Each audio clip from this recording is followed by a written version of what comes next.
And first, actually, before I talk about NBA Allstar and like the rest of the updates that I want to talk about, we have an update on Joel Embiid. He's expected to be out for at least 4 weeks after his left knee procedure. So I will talk about that more in the second segment when I cover some of the games. But for now, let's talk about the NBA All-Star Weekend and the updated court as well as the updated three-point shooters. So as we all know, Stephen Curry is going up against Sabrina Ionescu to determine who's the better shooter between the two in the NBA and in the WNBA, because she recently broke not recently, she did it a while ago. She broke the NBA and the WNBA three-point shooting contest record for most points scored in a three-point shootout. So, with that in mind, there is some great tension between those two. I covered this on my previous podcast if you'd like to listen more about that and what I think is going to happen. But everyone knows this is happening. But what about the actual three-point contest? Like the ones where NBA players shoot. So, Tyrese Halliburton, Damian Lillard, Jalen Brunson, Lauri Markkanen, Malik Beasley, and Donovan Mitchell have all been confirmed to be participants in this three-point shooting competition. So let's go over all of these players just by names. Tyrese Halliburton, he shoots just below 40% from three and is one of the league's best point guards. He is what fans would call a true point guard, which I don't really understand whatsoever, because they call him that because he does a lot of passes and his playmaking is really good in terms of like passing the ball. He really likes passing the ball. However, just because you can create good looks for your teammates, like that's a major part of playmaking, but it shouldn't define the entirety of playmaking. You're not picking up what I'm putting down, are you? Like, he's a playmaker, but there are other point guards who are also playmakers, who they make plays for their teammates and they have the ability to make plays for themselves. So we need to encompass playmaking as a broader scale, not so much as making better looks for your teammates, but also making a play for yourself when your team needs it.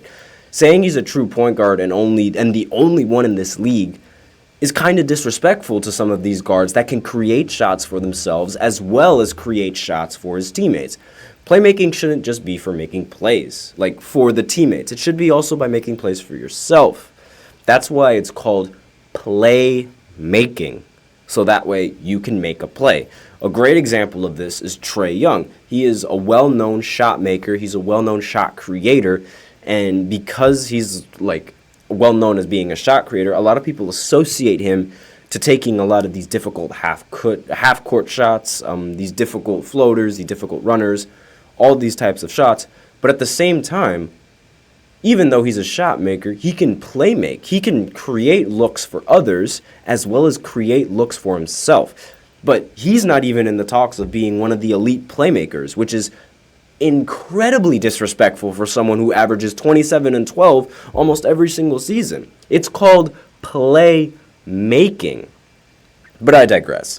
So Tyrese is also one of the point guards who has range, making him a very popular choice for this contest. He loves to pull up from deep.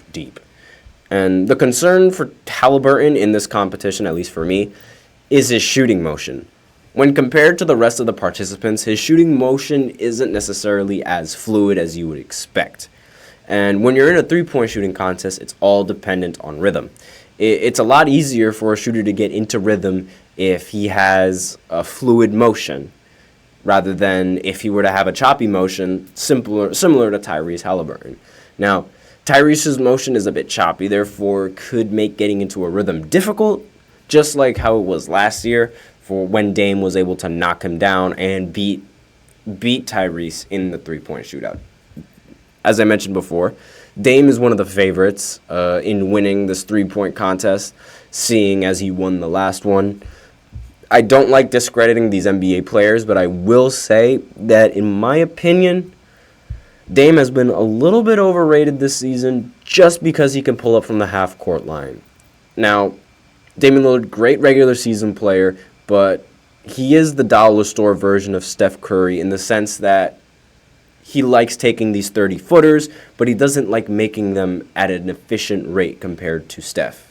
Like, he's a dollar store version. So it's like he's just as good, but it's like not as efficient, not as consistent.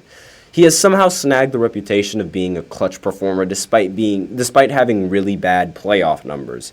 His 2 game-winning shots against Houston and OKC are the 2 that define his clutchness and will continue to live on. He'll continue to live off of those shots. To his credit, he was great in those 2 first-round series and in 2021 versus Denver, but the rest of his postseason career has been pretty bad. It's similar to how the media treats Jimmy Butler. Jimmy recently only played well in the first round against the Milwaukee Bucks. Only played phenomenally in that first round. He played up to his expectations in round 2. Then in round 3, he played a little bit mediocre. And then in the finals, he played exceptionally bad. Not to mention that his time in the bubble, the media was saying things like, he doesn't shoot shots until the fourth quarter. That was the narrative around Jimmy Butler in the bubble. And the thing that I just kept asking myself is, why would a player take a good shot?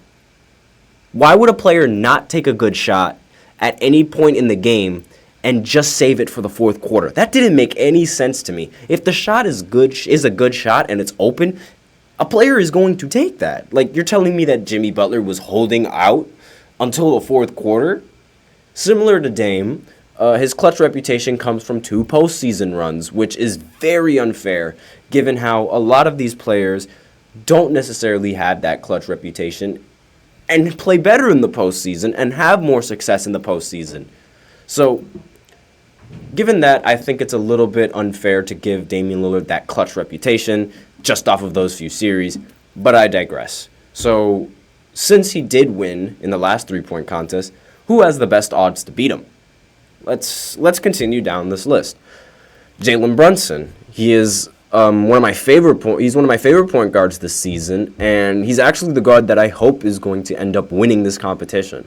He shoots 41% from 3 and is the main reason why New York and the Knicks are relevant in basketball now. He's become a major threat from out there. With this in mind, given Dame not being the same sniper as he normally is for this year, as he is in previous years, I think Jalen Brunson should be the one to bet on winning this competition. That is my personal opinion, given how Damian Lillard has been struggling this season. Like, is it entirely his fault? Some of it, yes, but he's been struggling from 3 this season.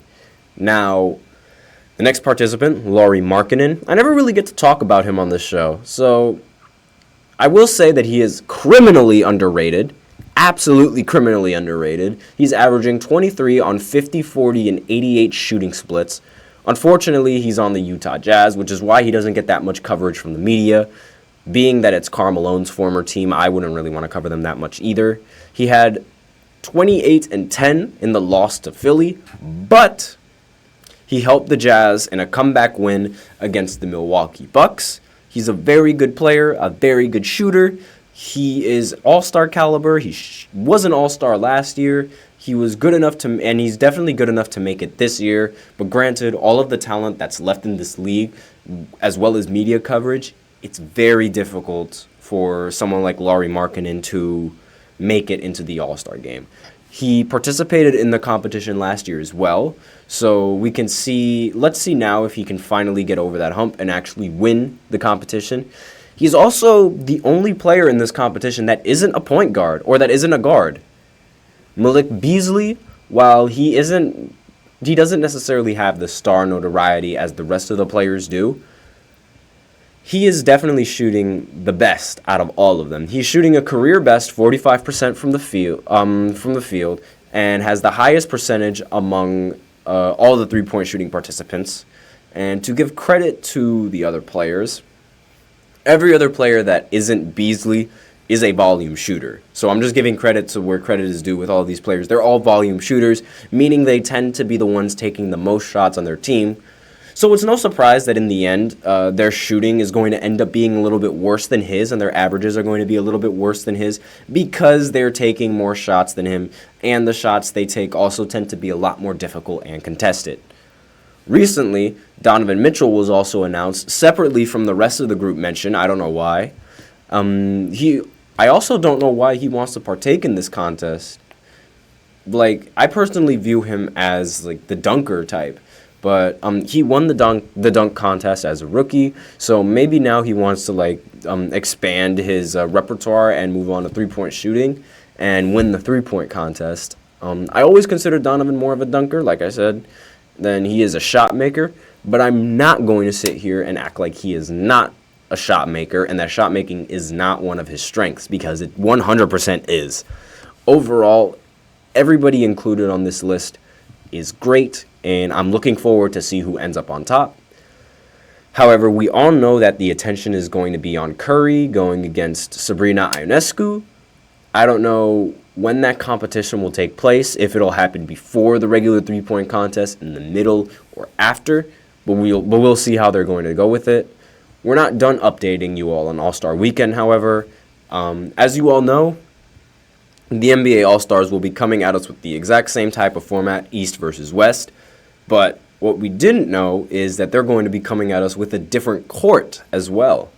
So it's going to be an interactive LED glass court for this year's All-Star Weekend, and I think this is sort of a means to try to make the All-Star games a bit more interesting. And like the courts they're very, very bright. And let me know in the comments, like when you see the images, let me know in the comments if you think this inclusion was necessary or if this inclusion was unnecessary. So to me, it looks like the courts from, if you guys play NBA 2K, if you go to Annie-Up, you'll notice how sometimes when you get a block, on the bottom of the court, it'll display a brick wall, or it'll say block party. Or if you're shooting a 3 and you make a 3, it'll be like a bullseye that pops up on the court, signifying that you made a 3. So it might be a little bit like that. I personally think that it will make the All-Star game a little bit more interesting, and like as well as like other competitions that are happening in the league, because it's not just the All-Star game that this court is going to be used for. It's going to be used for the 3-point contest. It's going to be used for the celebrity game. It's going to be used for the Rising Stars game, all of that. And I believe that it's going to make it a lot more interesting. And the problem with these All-Star games is that like the viewers get bored because the game isn't necessarily that competitive to begin with. I'm not sure if that's something that can be helped, but adding other things that could make it less boring doesn't hurt in the slightest. And I feel like this is one of those types of inclusions. They tried to make it less boring by adjusting the format, but that ended up backfiring and they reverted to this original format. So now that they decided to try to change the court that these players play on, I'm curious to see what kind of designs and funny new gimmicks that the NBA is going to include with these new court designs, because they get to be really flexible now. And I'm sure a lot of these NBA sponsors are going to be present on the court. Will this make the game a bit more interesting? Not entirely sure, but I'm not going to even lie to you. The All-Star game gets me very bored. Like, I'm bored the second I see Giannis catch the 5th lob of the night. And I sort of like the competitive aspect of last format, because it looked like the players wanted to win, and it was a lot more of a street ball game in the end.